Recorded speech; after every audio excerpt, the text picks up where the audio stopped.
point 9 à la période de questions. Donc, je vous rappelle que la période de questions est une durée de 30 minutes. Donc, vous pouvez vous présenter au micro, ici. On peut-tu? Oui. C'est toi qui as une question, Isabelle? Donc, juste donner votre nom et après ça, poser votre question. Puis si j'ai la réponse, on vous la donne. Sinon, on va s'arranger pour vous la faire parvenir. Madame Lebel. Hop, attendons, excuse. Ça fonctionne. 1, 2? Oui. Ouais. Bon, d'accord. Ma première question, est-ce que vous avez eu des nouvelles de Transport Canada?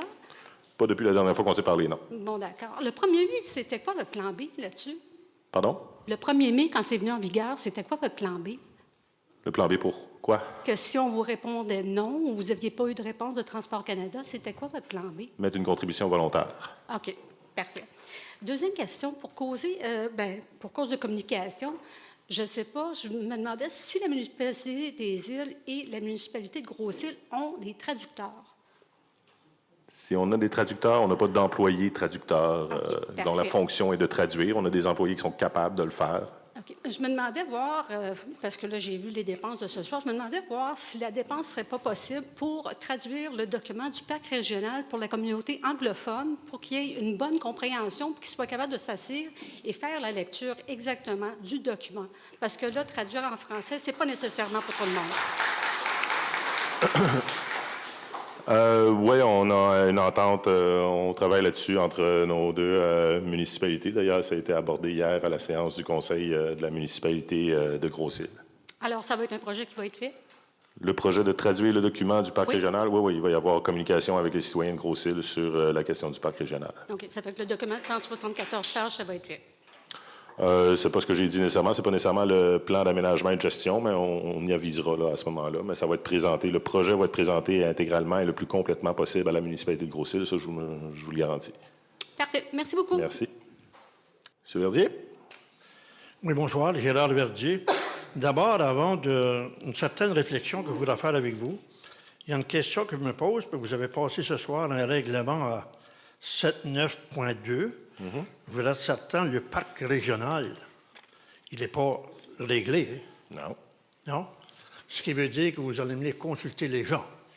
Oui, ça, j'ai dit ça. Tout le monde. À Robert aussi. Hein? Oui. Ben, on va faire des consultations publiques, tout le monde va être invité. J'aurais une réflexion. Ça passe bien pour les voir, pas de problème. Là, 792, c'est l'adoption du règlement qui modifie le règlement de la redevance touristique. Okay. Puis avant de l'adopter, il faut consulter les gens.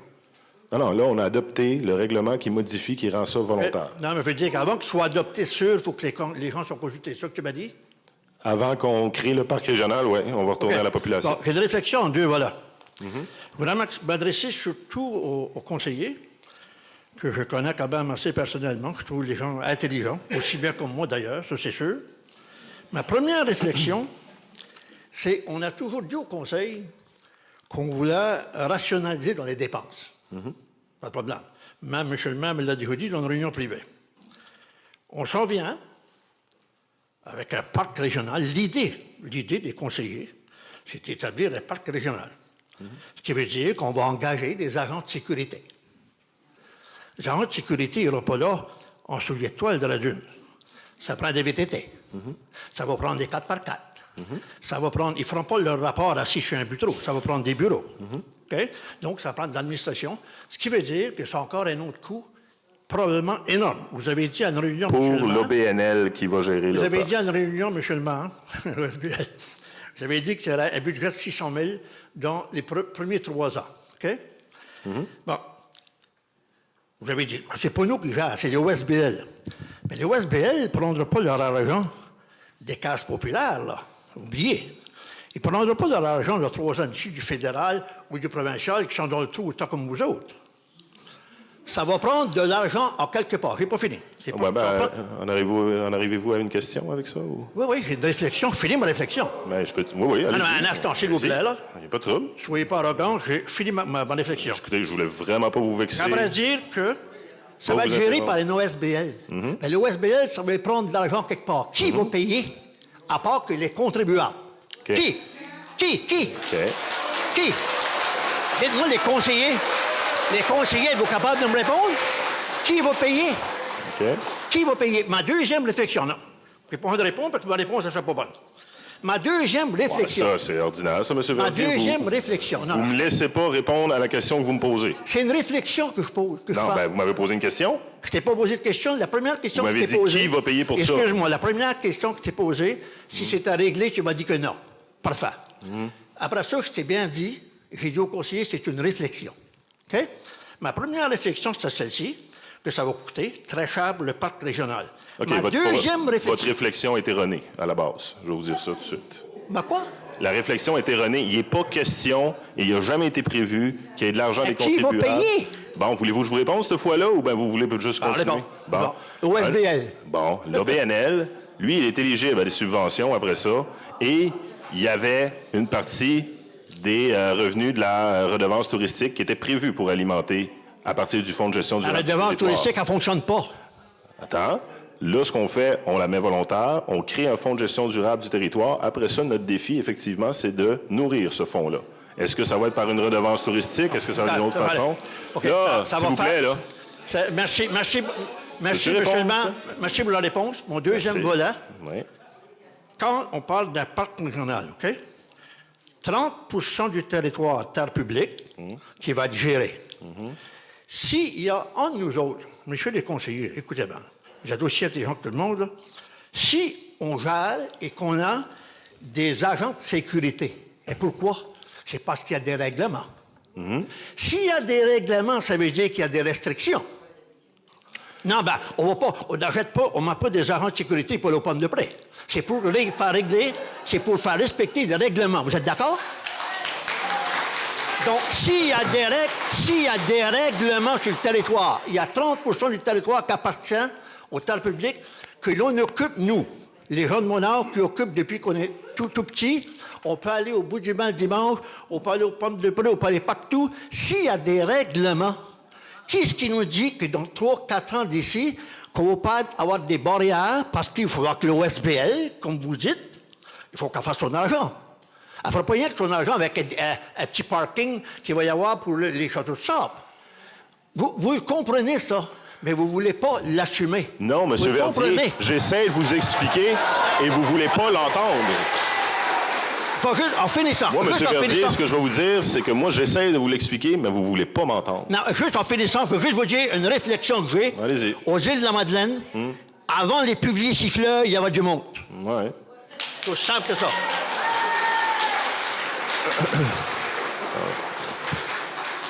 Là, je veux juste préciser quelque chose. Là. Le parc régional, il n'ajoute pas de règlement. OK?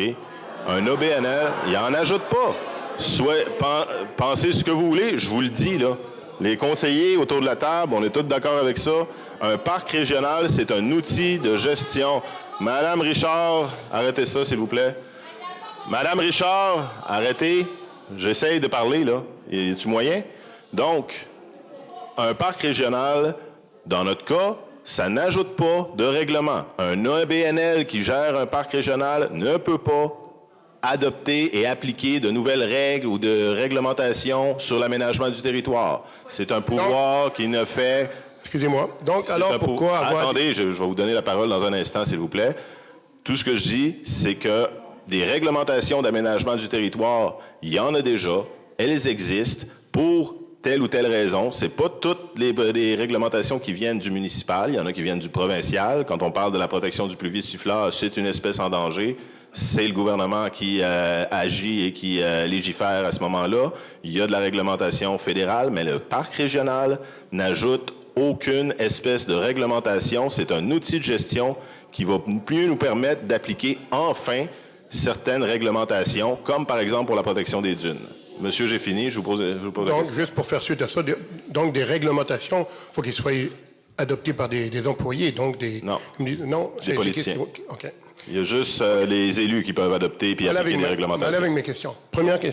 Première information. Est-ce que vous connaissez la synergologie? Non. OK. Ça, c'est l'interprétation des gestes non verbales, OK, des mouvements que vous avez qui nous font dire, oh, il y a peut-être, la vérité est peut-être toute dit. Il voulez que vous soyez au courant de ça. OK.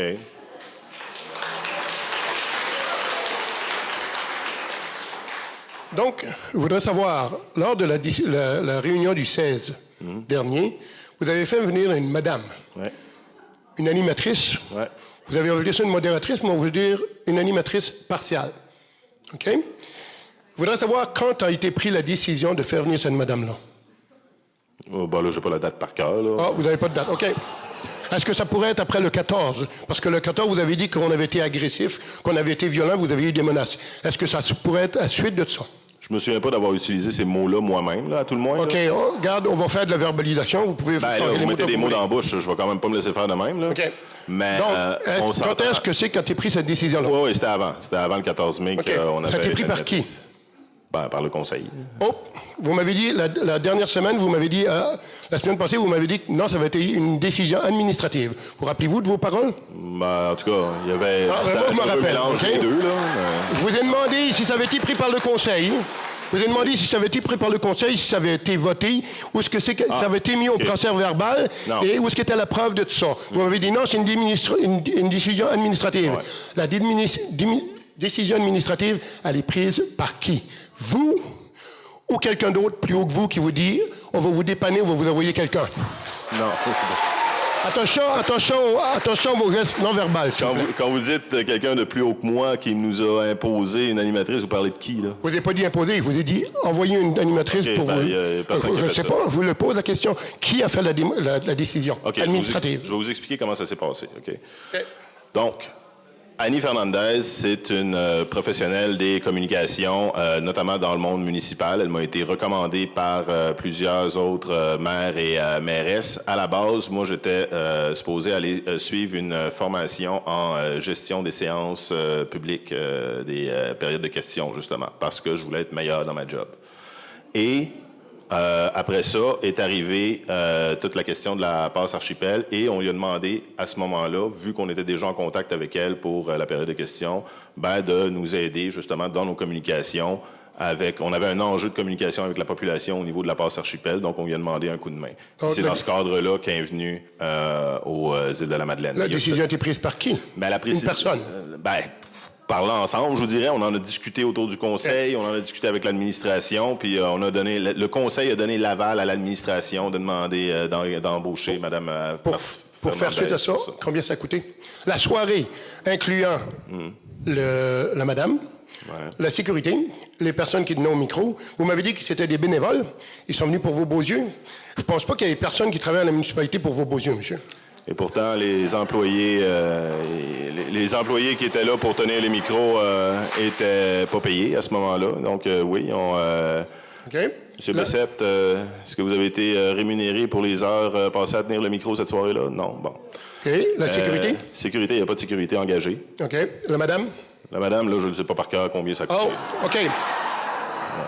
Votre réponse évidemment que je ne sais pas ça par cœur, là. Vous rappelez-vous de la dernière semaine? Vous m'avez dit de 2 à 3 000 $. Vous rappelez-vous de ça? Pour la madame? Comment ça avait coûté pour la madame? Vous m'avez dit 2 à 3 000.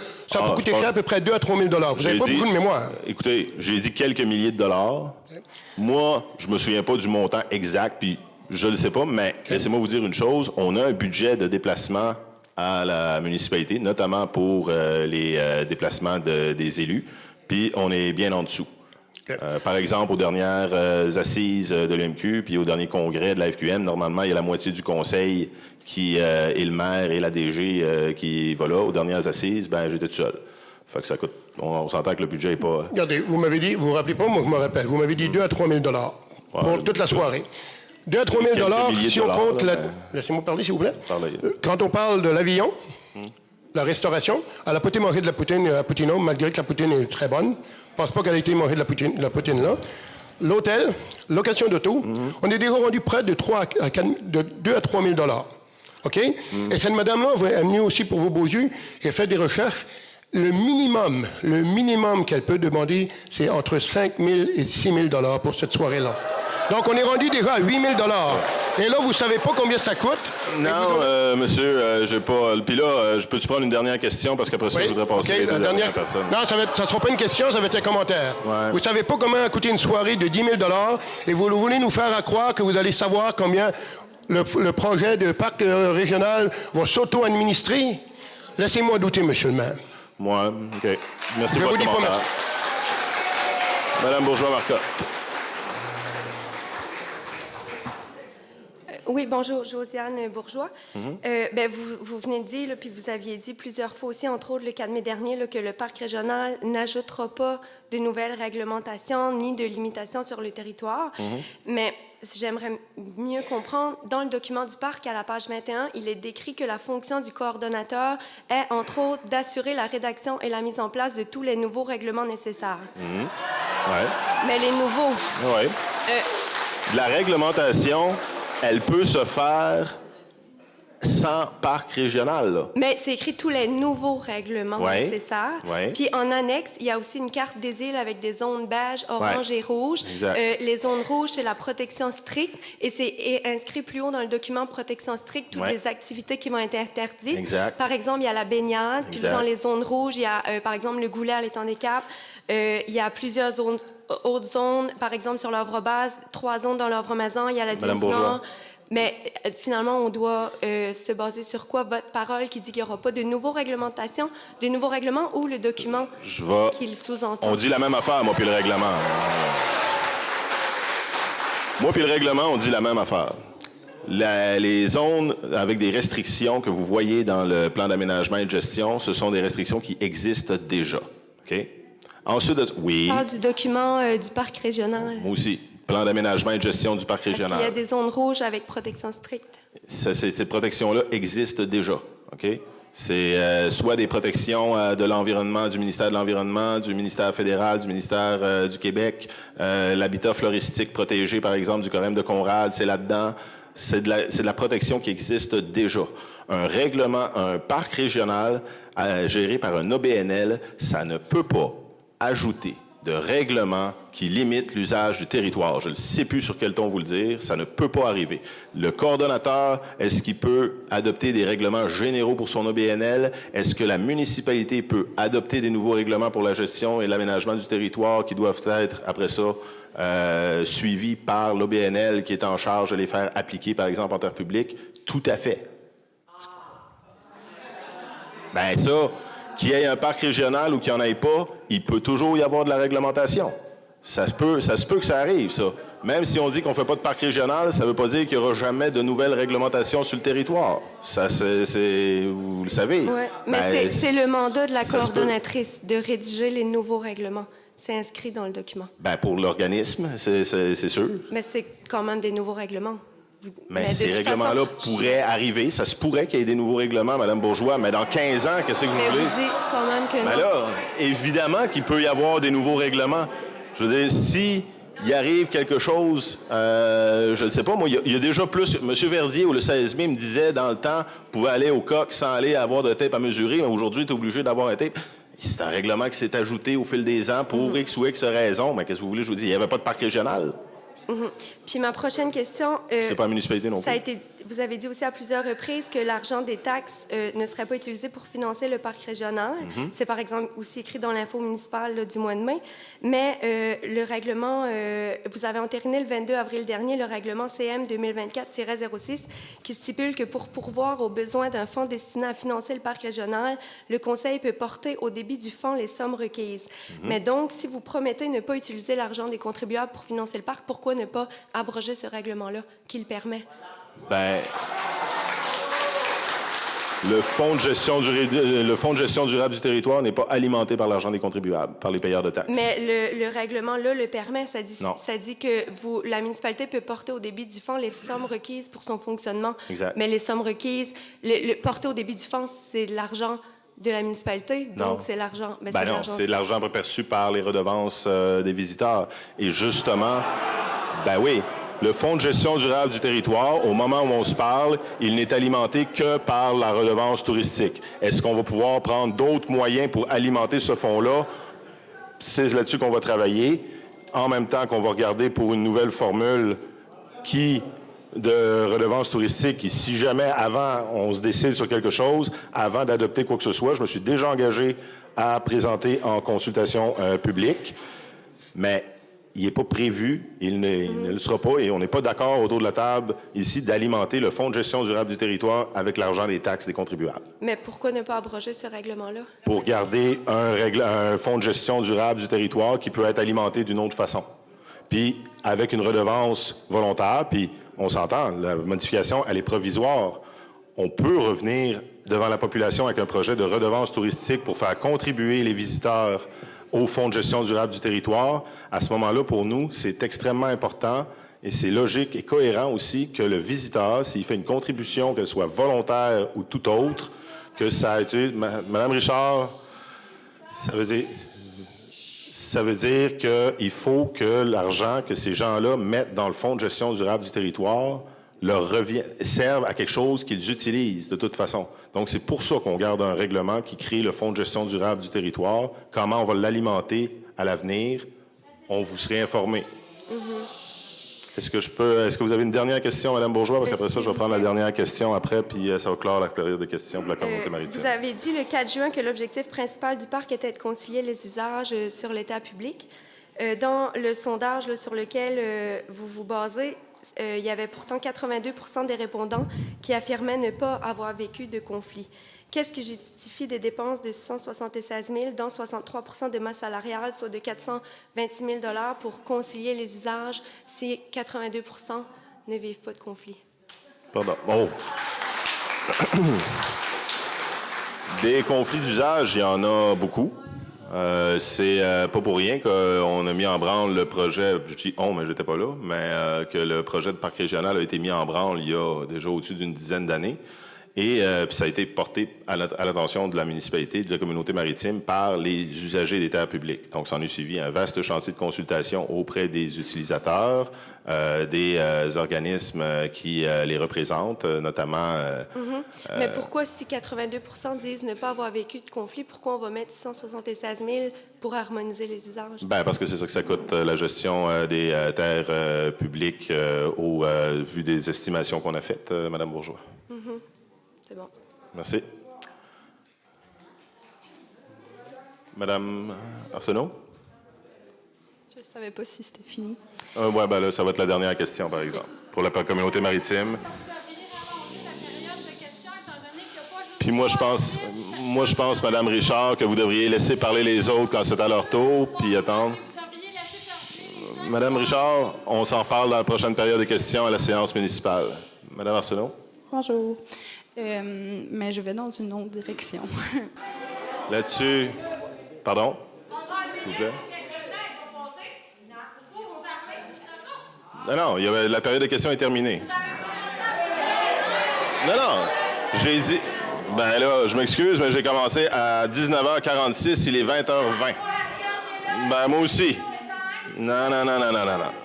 Dans le champ... Non, j'ai commencé à... Vous le réécouterez après ça si vous voulez, mais on était à 46. Non. Il était 46, il est rendu 20, on a déposé de 4 minutes. Ah, regardez. Ça reviendra au même que je parle plus tard ou tout de suite. Ça va être plus tard. Merci. Donc, donc on a eu la résolution, clôture de la séance. Madame Clark, je vous remercie beaucoup. Bonne soirée à vous. Merci de vous être déplacée.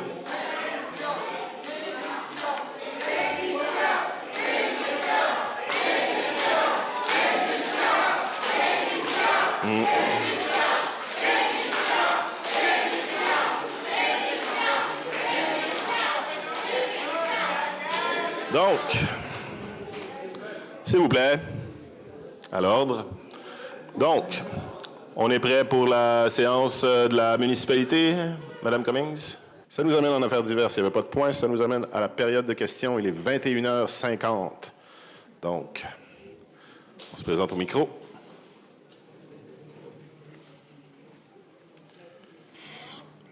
Oui, Madame Richard. Allô? Bonjour. Ce serait le fun que la période de questions soit prolongée jusqu'à temps qu'il y ait des gens qui soient debout puis qui attendent pour poser les questions au lieu de les... Dans le temps, il y avait de 3 à 10 personnes. Là, je pense que l'audience est pas mal plus grande. Fait que ce serait un respect minimum pour les citoyens. De vous adapter. Hein? Adaptation durable. La dernière fois, on avait parlé d'Agenda 2030.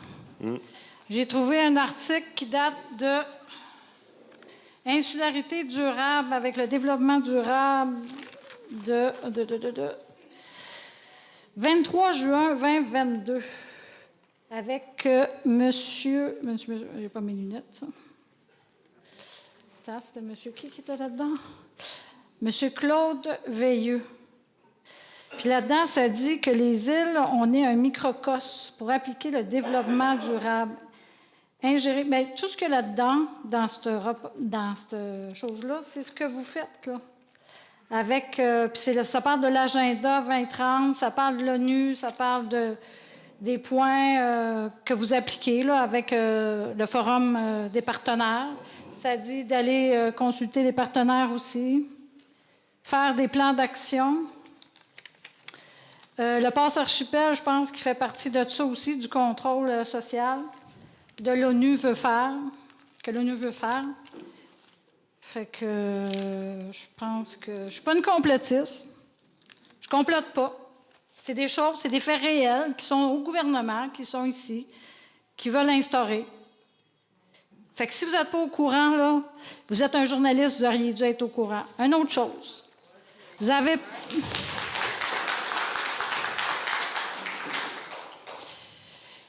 parlé d'intimidation, que vous vous sentiez intimidé. Vous, là, vous êtes en pouvoir de force. Puis il y a de vos employés qui m'ont contacté pour poser des questions à leur place parce qu'ils sentent qu'ils sont intimidés puis qu'ils pourraient mettre leur travail en danger. Il y a des gens dans la salle qui sont venus m'accoster aussi après la dernière chose pour me dire qu'ils étaient intimidés puis qu'ils avaient peur des représailles. Fait que vous êtes en situation de force. Quand il y a un conflit, il y a des oppositions et des oppositions d'idées. On essaie de faire passer notre point de vue. C'est ça qui se passe ici, là, dans les assemblées. Là. Vous n'êtes pas la victime, là. Loin de là, là. Vous êtes en force, en situation de pouvoir. C'est important que vous le sachiez. Bon. Fait que puis vous avez le pouvoir aussi de le régler, le conflit qu'il y a actuellement aux îles de la Madeleine. Vous avez le pouvoir de le faire. Oui. Et puis, c'est ça, vous pouvez remplacer la passe archipel par des stationnements payants où ça ne dérangera pas personne, sauf les utilisateurs qui veulent aller prendre le service. Contrairement aux passes où ma mère va devoir payer de 77 ans, qui ne va pas ses plages, puis qui vient chez nous, que je paye déjà 5 000 $ de taxes. Quand je vais chez eux, on ne me charge pas pour chier chez eux. Bon, il y avait ça gravadé. Y avait-tu d'autres choses? Ah oui, M. Chevary. Je lui ai écrit 5 courriels de la municipalité. J'ai eu aucun recours, aucun accusé-réception. Qu'est-ce que vous m'avez répondu? Pourquoi vous ne me répondez pas? Je l'avais appelé, je vous avais écrit aussi pour que la période de questions soit plus longue. Qu'est-ce que vous m'avez répondu la dernière fois que je vous ai demandé? Attends, je t'ai pas... Hein? Je vous ai pas répondu. Oui, vous m'avez répondu. Quand je vous ai posé la question, vous étiez assis là la dernière fois, le 4... c'est ça, vous m'avez dit que vous ne répondez pas à mes appels parce que ça ne va pas dans votre ligne de pensée. Fait que l'intégrité, elle manque un peu, le respect aussi. Oui, c'est ce que vous m'avez dit. Oui. Fait que dans votre code de déontologie, article 3, vous avez un code de déontologie. L'intégrité, puis le minimum, le retour des écrits qu'on vous fait, s'il vous plaît. Merci. C'est un minimum. Puis dans ça parle que ce soit des choses pragmatiques. Ça, c'est une ligne de pensée de l'extrême gauche, hein, l'ONU, puis tout ça. Puis la petite dame, Maïka Thibodeau, elle fait partie du CERNIM, puis elle a une maîtrise là-dedans. Madame ces choses-là. Richard, est-ce que c'est possible d'éviter le nominatif puis de prêter des... vous adresser au conseil, moi, ça ne me dérange pas, mais si on pouvait laisser les gens qui sont pas autour qui sont à l'extérieur du conseil, en dehors de ça, ce serait... Non, mais c'est parce qu'il faut que les gens sachent aussi qu'elle vous conseille puis qu'elle a une maîtrise là-dedans, là, dans les choses durables. Là. Hein? Fait que, attends, je pense que c'est tout ce que j'avais à dire. Ah non, c'est ça, c'est pragmatique. Puis on voit aussi qu'il se dessine aussi comme la pensée unique. Hein? Si on ne pense pas tout comme vous, là, mais il y en a qui vivent l'intimidation parce que on ne pense pas comme vous, là, tu sais. Il y en a qui sont intimidés. Bon, je suis désolé de l'entendre, je vous assure. Ouais. Bon. Puis pragmatique, ça dit que c'est une chose pragmatique. C'est quoi pragmatique? Pragmatique, ça veut dire qu'il ne peut être contredit, qui a valeur de loi. En tout cas, c'est pas la définition que moi j'y donne, mais c'est bon. Ben, Il doit en avoir au moins ça une me- autre. Hein? Pragmatique, pour moi, c'est quelqu'un qui s'attache surtout de façon objective. Fait que là, vous faites des projets avec les partenaires, vous consultez pas les gens. Moi, là, si j'engage un directeur pour m'accompagner, puis là, je m'aperçois qu'il parle avec des gens extérieurs, parce que ça, c'est fait avec des gens extérieurs aussi, comme la firme conseil de la madame, qui vous conseille. Il y en a peut-être d'autres, je ne le sais pas, là, sûrement. Fait que là, les autres, ils vous conseillent, puis là, moi, je vous paye pour travailler pour moi, pour faire grossir ma compagnie. Puis là, là, mon directeur, je m'aperçois qu'il fait ça, mais là, il essaie aussi dans mon dos, il ne me demande pas de conseil, puis je m'aperçois qu'il est en train de m'amener en faillite. Je sais pas, là, je vous suis pas, là, mais OK. Non. Bien, en tout cas, nous, on vous confie notre argent, puis là, vous êtes en train de nous emmener en faillite parce qu'il y en a plusieurs qui vont faire des faillites probablement dans les prochaines années. Ouais. C'est sûr qu'il y a un contexte économique, mais... Il n'y a pas juste le contexte économique. Bon, c'est beau. Est-ce qu'il y a une question, Mme Richard? Parce qu'il y a des gens... Oui, je vous aime toutes pareil. Bon, Plein merci, d'amour à vous Nathalie. toutes. Puis j'espère que vous allez régler le conflit, puis de façon responsable, mais enlever le passe archipel pour l'ensemble, puis le parc régional, parce que c'est pas une chose qui... de abroger ça. OK. OK, ben, si je peux vous rassurer là-dessus... Non, c'est pas ça. C'est... Bon, si vous le savez. Mais ça reste que même parc régional, on s'entend, le parc régional, c'est un outil de gestion. Les terres publiques continuent d'être les terres publiques. Ça peut pas être vendu. Pas plus que ça l'est là. Oui, mais là, je sais pas c'est quoi l'autre. Mais les terres publiques qui appartiennent au gouvernement ou aux terres de la couronne ne peuvent pas être plus vendues avec un parc régional que moins. Je ne sais pas, Mme Lebel. Oui, M. Leblanc. Donc, Dr. Leblanc, pour vous, OK? Juste deux petites questions. Oui. Vous avez dit que la passe, passeport, la passe, la redevance, était bénévole depuis dernièrement, mais elle est en effectif depuis le mois de mai. Je voudrais savoir comment vous avez reçu d'argent. Je sais que vous n'êtes pas fort avec les chiffres, là. Comment est-ce qu'on a reçu d'argent présentement? OK? Et combien de personnes a donné? Si vous n'êtes pas capable de répondre, est-ce que Madame la directrice serait capable de nous donner les... Parce que vous avez une plateforme sur l'Internet, donc ça devrait être facile de vérifier combien de personnes ont payé, les montants. Vous nous avez dit, le 16, on a reçu un chèque. Vous m'avez dit que c'était 60 $. C'est loin du 1,5 million. Donc, est-ce que vous pouvez savoir combien il y a de personnes qui ont payé présentement sur leur honneur et le montant? Oui, ça, je vais vous demander de faire une demande d'accès, parce que ça, c'est un document... OK. Est-ce que vous êtes capable de me dire une approximation? Il y a 100 personnes, il y a 1000 personnes, il y a 250 000 $ de prix? Non? Vous ne savez pas? Écoutez, moi, je ne veux pas vous donner... J'ai pas ce chiffre-là. Ah non, parce un chiffre. Une approximation. Vous ne ben, demandez pas de donner au je vous donnerai vous donnerai pas d'approximation. Tantôt, je vous ai dit, l'autre fois, je vous ai parlé de milliers de dollars, puis là, vous m'êtes arrivé, vous me dites que je vous ai dit... Vous m'avez dit 2 000, 3 000 $. Vous n'avez pas de mémoire. Il n'y a pas de mémoire pour les noms, il y a des mémoires pour les faits, les chiffres. OK. Monsieur Leblanc, envoyez-nous une demande d'information. On va regarder au moment où on la reçoit à combien on est rendu. On va vous l'envoyer. Vous aurez la donnée factuelle, exacte. Posez une autre question. Combien il y a de personnes, de touristes présentement et d'arrivée au hôtel? Approximation. J'en ai S'il y a aucune idée. S'il y a 60 000 par été, vous êtes des 60 000 par été. On est rendu à 2 mois, à peu près, 1 mois et demi, 2 mois. Il y a peut-être 25 000. C'est pas la municipalité, c'est Non, pas à je donne- combien qu'on est rendu de touristes. Pas On une l'a jamais question su. simple. Ben, une question sans OK, réponse. 20 000 personnes? Hein? J'en ai aucune idée, monsieur. Bon, OK. Admettons 10 000. On va y aller à 10 000. Vas-y, c'est Donc, bon. sur leur honneur, ça veut dire qu'il y a 10 000 personnes de déshonorables, selon votre... Non. C'est vos propres mots. Oui. Vous paierez sur votre honneur. Donc, tous ceux-là qu'on peut payer sont déshonorables. Non. OK. Non, attendez. Je sais à quoi vous voulez dire. C'est parce que dans le communiqué, on a parlé de paiement sur l'honneur. Paiement sur l'honneur, c'est une expression que je n'ai pas inventée, qui existe, je l'ai déjà entendue avant. Là. Ce que ça veut dire, dans le fond, c'est qu'il y a une tarification, mais qu'il n'y a pas de vérification. Donc, on fait confiance aux gens C'est ça qu'on appelle un paiement sur l'honneur. Ça ne veut pas dire nécessairement, ça veut pas dire si tu ne payes pas, tu n'as pas d'honneur. C'est pas ça que ça veut dire. Là. Ben, c'est comme ça que c'est interprété par beaucoup de monde. Je vous dis, c'est une expression qui existe, que je n'ai pas inventée, qui était là bien avant moi. L'autre petit point, saviez-vous qu'il y a un autre site archéologique à Fatima, qui est un site amérindien? Non, je ne savais pas. Ah ben, vous allez l'apprendre parce que c'est effectivement, ça a été fait dans les années 80-90. Ah ouais? Il y a un site archéologique qui a été trouvé dans le bout de l'Anse au Baninier, à Fatima. Donc, prenez connaissance de ça, plus précisément à la Dompe. Okay. Merci.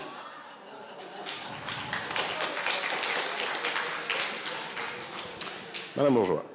Bonsoir, madame, messieurs. Je vous demanderais de ne pas jouer avec le bouton. Ça a l'air, je parle fort, puis moi, je fais de la coufine, je ne m'entends pas. Je voudrais juste revenir sur un point 7.9.3 où vous parliez de biométhanisation. Je voudrais savoir, est-ce que vous allez récupérer le méthane? Les quantités de méthane que vous pensez récupérer? Vous allez faire quoi avec le méthane? Non, c'est le programme qui s'appelle...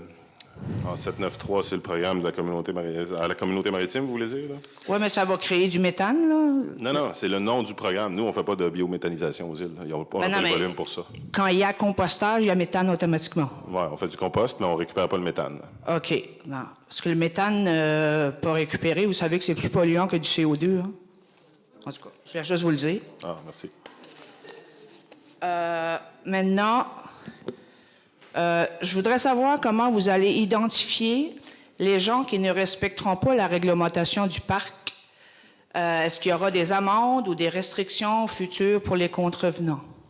Parce que ça se pourrait qu'il y ait trop de 4 roues à une place, ou trop de planches à voile à l'autre, ou trop de campers encore pas aux bonnes places, ou des choses comme ça. Comment vous allez les identifier, les gens?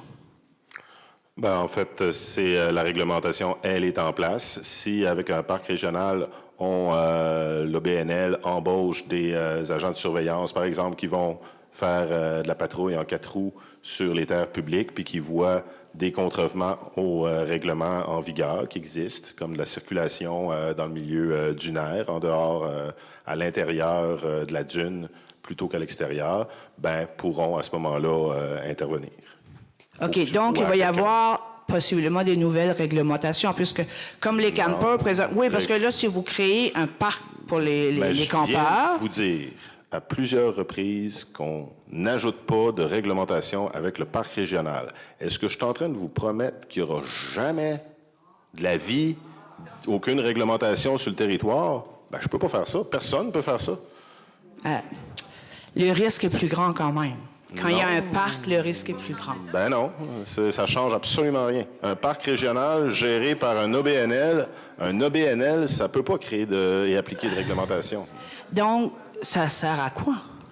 Ça sert à avoir une conciliation des usages. Bon, ben c'est quoi conciliation des usages? Expliquez-moi ce que ça veut dire, ça. Bon. On va avoir des secteurs, par exemple, où les usages, on a beaucoup d'usagers qui se rassemblent à un même endroit. Il y a d'autres usagers qui veulent se ramasser au même endroit. Le parc régional va s'asseoir avec ces gens-là puis définir comment utiliser le territoire le plus efficacement possible pour que tout le monde puisse faire ses usages. Donc, ça va être des règlements, ça? Ben non, ça va s'entendre entre eux autres. S'il faut qu'il y ait des règlements... Ben c'est déjà ça, là, on s'entend entre nous autres depuis 200 ans. Là. Ben pas si bien que ça, non. C'est assez pour que ça prenne un organisme comme ça qui chapeaute tout ça. Puis effectivement, vous avez raison, si jamais on arrive avec un enjeu insoluble qu'il faut établir un règlement, on va consulter nos usagers, puis on va arriver avec, s'il faut absolument mettre une réglementation, ça se peut que les usagers nous demandent de dire, bon, ben de telle date, à tel endroit, les chasseurs ou pêcheurs sportifs peuvent chasser et les kitesurfs ne peuvent pas y aller de telle date à telle date. Ça se peut. C'est pas impossible. C'est probable. Je voudrais savoir... Mais ça, le parc régional ne change rien à ça. J'ai fait une vérification de tous les parcs régionaux du Québec. Et dans la réglementation provinciale, il est bien dit qu'il n'y a aucune chasse dans un parc régional. C'est dans la base du gouvernement du Québec qu'aucun parc régional ne peut avoir de chasse à l'interne. Là...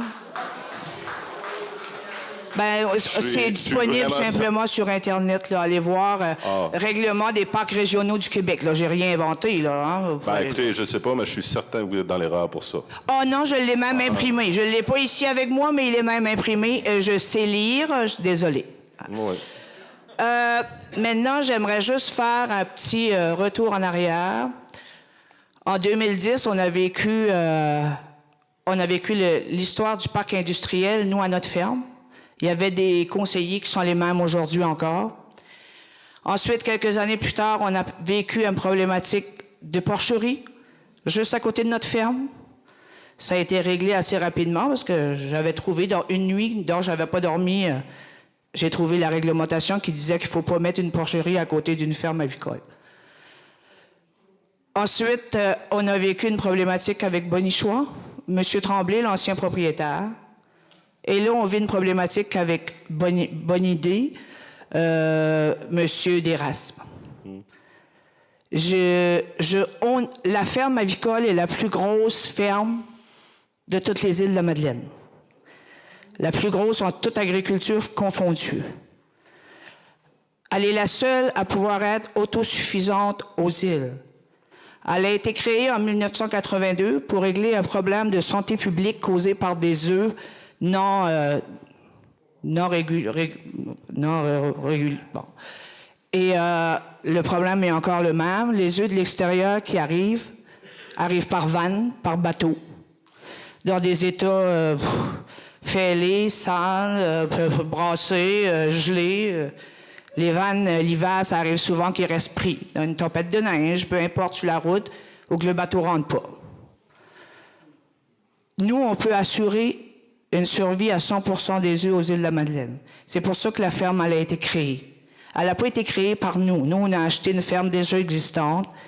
Elle a été créée par le gouvernement fédéral. Le provincial avait donné probablement un petit coup de pouce, mais c'est vraiment le fédéral qui avait installé notre ferme.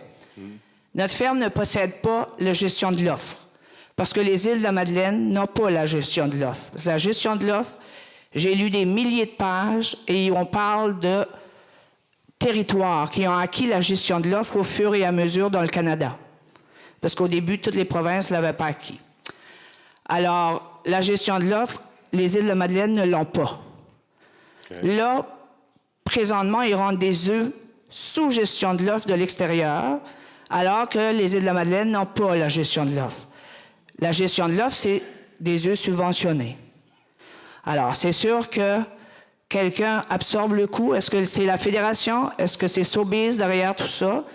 Il y a des gens qui ne sont pas contents de dire la ferme avicole elle a un monopole, alors que c'est Sobeys qui a le monopole aux îles de la Madeleine, on s'entend. Nous, on ne peut pas exporter nos œufs. On n'a que fournir la population locale. Si on appelle ça un monopole, on ne peut pas grossir, nous. Il faut juste fournir et c'est tout. On a vécu depuis quelques semaines, depuis 2 mois presque, des insultes de toutes les façons. De toutes les façons. Je viens souvent vous parler. Je n'ai jamais utilisé de gros mots. Oh. Jamais de sacrement. Jamais. Non, jamais. Vous pouvez réécouter toutes mes choses. Oh, je n'utilise pas ces mots, des mots grossiers, jamais. Moi, je vous accuse de rien, là, Madame Bourgeois. Sauf que, puisqu'on est la plus grosse ferme de toutes les îles de la Madeleine, c'est quoi l'aide que la municipalité est prête à apporter à la ferme avicole? Parce que s'il y a des gens qui ne comprennent pas, et même ceux qui écoutent sur vidéo, la ferme avicole est en train de mourir à petit feu parce qu'on ne peut pas compétitionner avec des œufs de l'extérieur qui sont subventionnés. Alors ça, c'est impossible. Ou bien la ferme, elle est toute seule aux îles, ou bien elle n'existera plus pour personne. Il n'y aura plus d'œufs frais aux îles de la Madeleine. Pour notre fédération, on est considéré comme le petit bijou des fermes avicoles au Québec. Il n'y a aucune autre ferme qui est de notre État. On n'a jamais eu aucune maladie, ni dans les poules, ni dans les œufs. Rien. On a une assurance qui est intacte, qui n'a jamais été utilisée. Il y a des gens qui se sont organisés pour faire un genre de boycott pour notre ferme. Moi, j'ai entendu le mot boycott pour d'autres entreprises de conseillers. Je n'ai pas voulu embarquer là-dedans. même si des conseillers qui à l'origine, faisaient partie du Bon Gouffret des Îles, on a déjà été demandé de l'aide au Bon Gouffret des Îles. On est membre fondateur du Bon Gouffret des Îles. Et dans le temps, il n'y a personne, ni le Bon Gouffret des Îles, ni la municipalité, ni même M. Joël Arsenault, ni aucun organisme des îles qui a l'air à s'inquiéter que peut-être que toute la population des îles va perdre ses œufs frais. On a bien beau essayer de couper tout ce qu'on peut dans les dépenses, mais juste Bonichois, c'est 15 % de notre chiffre d'affaires. C'est plus que nos profits. Alors, à moyen et long terme, il faudrait peut-être, je ne sais pas, passer un message que les œufs frais des îles sont importants. On a les œufs les plus frais du Canada. C'est le seul endroit dans tout le Canada où les œufs sont frais du matin et dans les épiceries l'après-midi. Pour les rangs blancs, là, qui m'ont insulté notre ferme depuis des semaines, sachez que le choix des œufs, il ne va pas être longtemps. Ça va être soit des œufs de l'extérieur qui vont être passés date et qui vont manquer régulièrement, ou ça va être juste les nôtres. Comme c'était de 2000 à 2016, nous, quand on a acheté, on était les seuls jusqu'en 2016, jusqu'à ce que M. Tremblay s'aperçoive que peut-être qu'il pourra en faire venir. Dans notre permis, c'est bien écrit qu'on ne peut pas en sortir, et c'est pas écrit que quelqu'un peut en rentrer ni ne peut pas en rentrer. Ça ne leur donne pas nécessairement la possibilité d'en faire venir. Moi, je vous dis, on va aller à la Régie des marchés faire expliciter notre permis. D'ici là, j'aimerais bien ça que les autorités madeliniennes et les organismes madeliniens prennent une position sur les œufs des îles de la Madeleine, parce que je peux vous dire franchement que ce n'est pas à moi que vous faites mal. Moi, j'ai des parts, mais je reçois 0 de la ferme avicole. 0. La petite paperasserie que je fais chez moi, je la fais bénévole. Vous êtes en train de faire du mal à mon mari et aux employés. Et je pourrais vous dire que François Dumont, ma mère, elle l'appelle la brebis du bon Dieu. Je peux vous dire que c'est le meilleur homme au monde. Il travaille comme un fou ces temps-ci. Il ne sait pas où se donner de la tête pour essayer d'arriver. Qu'est-ce qu'il fait avec les poules? Il les tue. S'il les tue, les poules de Bonichois, il ne peut plus les ressusciter la semaine prochaine. Là. Et s'il les tue, ça veut dire que Bonichois il est pris avec les œufs de l'extérieur, même s'il en manque, même s'il est mal pris.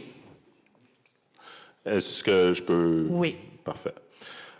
Écoutez, effectivement, l'approvisionnement en œufs frais aux îles de la Madeleine, je considère que c'est quelque chose d'important. Moi, je n'ai jamais arrêté d'acheter vos œufs, Mme Bourgeois.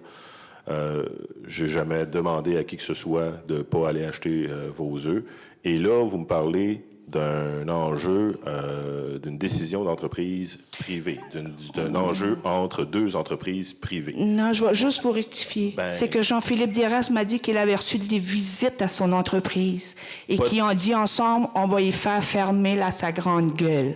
Jean-Philippe Diras, il n'a pas inventé ça, là. Madame...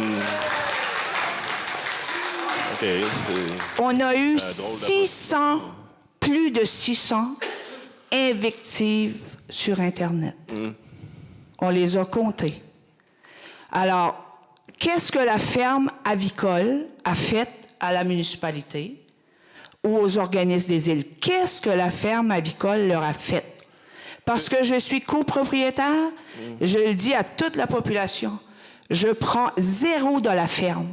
Je ne reçois 0, même à la fin de l'année, s'il y a un profit. Mon mari y réinvestit le total de la ferme. Alors moi, j'ai une assurance maladie de l'enseignement et c'est tout ce que je reçois. J'ai 0. Je pourrais vous montrer mes livres, je ne reçois rien. Alors, c'est François et les employés. C'est quand même 4 employés, un 5e l'été, qui subissent. Madame Bourgeois, si effectivement... la ferme avicole souhaite une intervention politique du maire dans un enjeu d'entreprise privée, demandez à François de me lâcher un coup de fil, je vais prendre son appel, puis je discuterai avec lui. Tant mieux. Merci beaucoup. On va faire la même démarche avec Joël Arsenault, parce que Jean-Philippe Diras, il m'a bien dit qu'il avait eu de la visite. Hein? Depuis ce temps-là, il a décidé il a mis ça comme à l'envers dans son post, parce que je suppose que vous l'avez lu, là. Non. Hein, tout le monde l'a lu aux îles de la Madeleine. Hein, ça a fait le tour des îles. Comme si c'était nous, mais nous, on a un contrat d'exclusivité avec lui.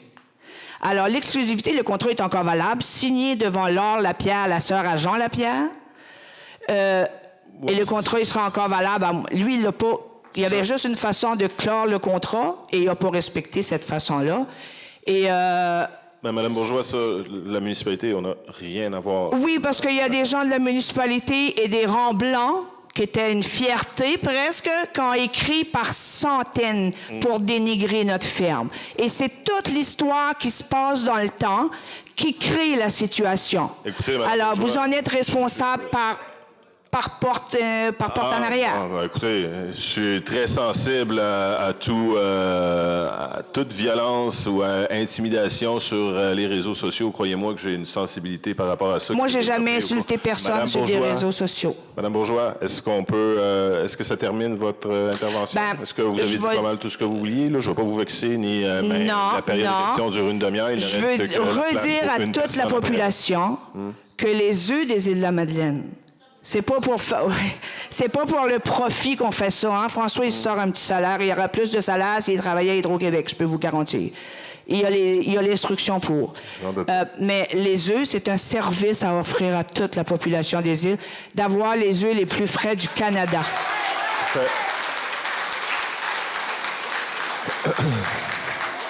Bon, vu que ça a été vite, je vais prendre une dernière personne, une dernière question. Parce que je sais qu'est-ce qui va arriver si je dis non. Monsieur Poirier. Oui, Jackie Poirier. Merci de prendre une autre question. Moi, c'est pas une question, c'est... en tout cas, il y a une demande. Moi, ce que je demande ce soir, c'est qu'il y ait une modification au statut et règlement afin qu'il y ait plus de limites pour les périodes de questions. Je pense que c'est important que les périodes de questions puissent permettre à tout le monde d'être répondu et que chaque citoyen soit respecté là-dedans. Et je demande que cette modification soit faite immédiatement et sans délai. Écoutez, je vais vous répondre immédiatement et sans délai. La réponse est non. On ne changera pas le règlement parce que faut savoir que moi, depuis des semaines, j'ai tout le temps été réticent à être plus strict dans l'application du règlement actuel. Et même là, je suis une espèce de lousse, c'est-à-dire que je ne le suis pas à la lettre parce que dans le règlement qu'on a, il y a une limite de 3 minutes par question pour poser une question. Donc, vraiment, je me suis dit, on ne commencera pas à appliquer ça nécessairement, mais ça change, mais je ne la changerai pas. On a... pas grave, ça. Moi, j'ai énormément de commentaires de citoyens qui me disent, là, Antonin, ou M. Valiquette, ou M. le maire, ou peu importe, et je sais que ça passe aussi par les conseillers, puis j'en ai reçu encore hier par courriel, et j'en ai eu des dizaines, et plusieurs dizaines, qui disent, là, la période de questions, ça devient hors de contrôle, faites de quoi pour que ça change. Occupez-vous-en. Donc, on s'en occupe, j'applique le règlement, et c'est quand même assez, quand on le compare avec d'autres règlements municipaux, une demi-heure de période de questions et pour la communauté maritime et pour la municipalité, c'est tout à fait raisonnable. Une période d'une demi-heure, quand il y avait 4 personnes dans la salle, c'est une chose. Mais vous avez demandé à ce que les gens s'intéressent et assistent. Aujourd'hui, pour une population de 13 000 personnes, je considère qu'une demi-heure, c'est hautement insuffisant. Et je pense que, à moins que nos questions vous fassent peur, je pense que c'est tout à fait légitime de nous laisser nous exprimer et d'y répondre. On a une demi-heure.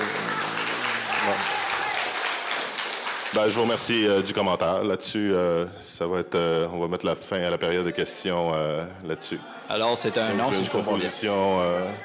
Benoît Arsenault. Par courtoisie, me laisseriez-vous poser ma dernière question? Par courtoisie, allez-y. Une, s'il vous plaît. Merci, M. Valiquette. Donc, lors de l'Assemblée du 16 mai dernier, nous avons eu le droit à la présence fortement discutable, la nécessité de sa présence de Mme Annie Fernandez. Puis, je voulais savoir pourquoi vous ne jugiez, dans ce temps-là, pas apte votre propre représentante en communication, Mme Cummings, d'accomplir son travail. Je pense que beaucoup de personnes l'auraient trouvée suffisamment compétente pour le faire, très compétente pour le faire. Ouais, Puis, on aurait économisé des milliers de dollars par la bande. Puis, bon, sous question à ça, je voulais savoir, est-ce que ça n'aurait pas un lien par hasard avec la spécialisation en acceptabilité sociale de projet de la firme de relations publiques de Mme Fernandez? Non. OK. Première question. Non, il n'était pas question que je demande à Isabelle Cummings d'animer. Après la séance du 14, là, je pense pas que j'aurais pu demander à qui que ce soit raisonnablement. Je n'étais pas à l'aise de demander à qui que ce soit d'animer une séance comme celle-là avec 400 personnes au centre récréatif. L'autre chose, vous m'avez demandé, non, ça n'a rien à voir sur les compétences de Mme Fernandez en acceptabilité sociale de projet. Je l'ai expliqué tantôt.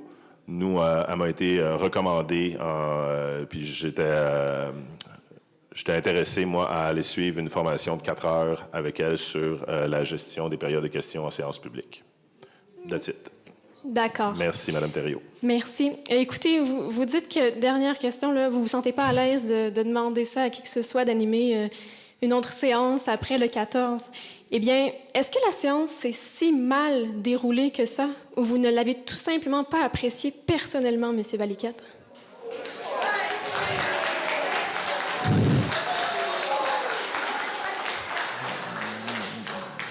Bon, je pense que les deux, là. Ah, ouais. Ben, coudonc. Merci, Mme Thériault. Bonne soirée. Merci. Proposition pour la clôture de la séance. Hugues, Roger. Merci beaucoup.